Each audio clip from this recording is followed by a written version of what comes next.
क्या English English English लगा रखा है बे? 4 साल का था मैं जब मेरे पापा जबलपुर में किसी हलवाई के यहां काम करते थे। खुद तो कभी स्कूल गए नहीं, इसलिए अपनी गांड घिस घिस के मुझको स्कूल में भर्ती करवाया। अब कहने के लिए तो इंग्लिश मीडियम स्कूल था, लेकिन साले हमारे टीचर लोग खुद हिंदी में बात करते थे। हमारे स्कूल के लड़के एक दूसरे से यो व्हाट्स अप डो ऐसे बात नहीं करते हैं। क्या भौंक रहा है तेरा लंडा आजकल है? ऐसे गले मिलते हैं। किसी तरह रट्टा मार मार के 10th तक पहुंचे तो पता चला कि जिंदगी में सफल होने के लिए एक ही तरीका है और वो है engineering.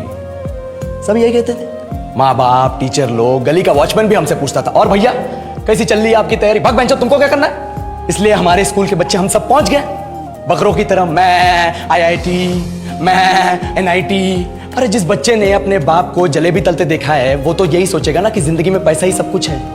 I did not choose this engineering life, sir, and neither did this engineering life choose me. It was shoved down my throat by my teachers while my hands were tied to my back by my friends and my parents watched in silence. और English सुनेगा तू मादरचोद तो सुन।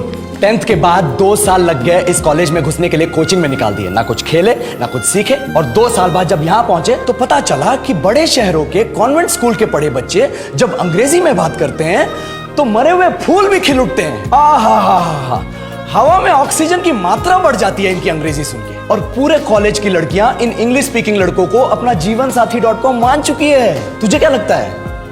मुझे कभी लगा नहीं कि मैं अपनी अंग्रेजी पे काम करूं, अपनी पर्सनालिटी पे काम करूं। बहुत लगा। ये चूतिया इंडस वैली सिविलाइजेशन का जो एजुकेशन सिस्टम बिठा के रखे हो, जिसमें हर साल में 10 सब्जेक्ट, हर सब्जेक्ट में theory, practical, viva, lab work, external, internal, majors, minors, assignment, project, thesis, गांड मार के रख ली हमारी। महीनों तक नहाना भूल जाते हम लोग और फिर हमारा परसेप्शन बना देते हो कि हम ऐसे ही रहना चाहते हैं। अबे साल में एक बार कल्चरल फेस्टिवल आता है, एक बार, उसके लिए भी प्रोफेसर से भीख मांगनी पड़ती है। अरे बिना इंग्लिश बोले, बिना लड़कियों से बात किए कौन गांडू रहना चाहता है वैसे? पर टाइम कहाँ है कुछ सीखने के लिए? लगे पड़े हैं कोडिंग सीखने, 3 लैंग्वेज सीख रहे हैं अलग अलग इंग्लिश छोड़ के। लेकिन जब प्लेसमेंट्स की बात आई तो सबको एप्टीट्यूड चाहिए, पर्सनैलिटी चाहिए, इंग्लिश स्पीकिंग चाहिए। It is not that we can not speak English, sir. We are just very conscious of our diction and our pronunciation and we are not confident to speak in front of anyone else. If the curriculum was a little bit diverse, if the engineering colleges in our country focused on our all-round development instead of functioning like a goddamn factory that is just mass producing robots by killing their dreams and handing out degrees, I would not be sitting here in this pointless HR interview, the likes of which exist only in our country. ये लो sir, बोल दिया मैंने 4 और line अंग्रेजी में। अब बताइए, क्या मैं आपके मल्टीनेशनल कंपनी के लायक हूं? Do I have the potential to be a slave of your esteemed organization?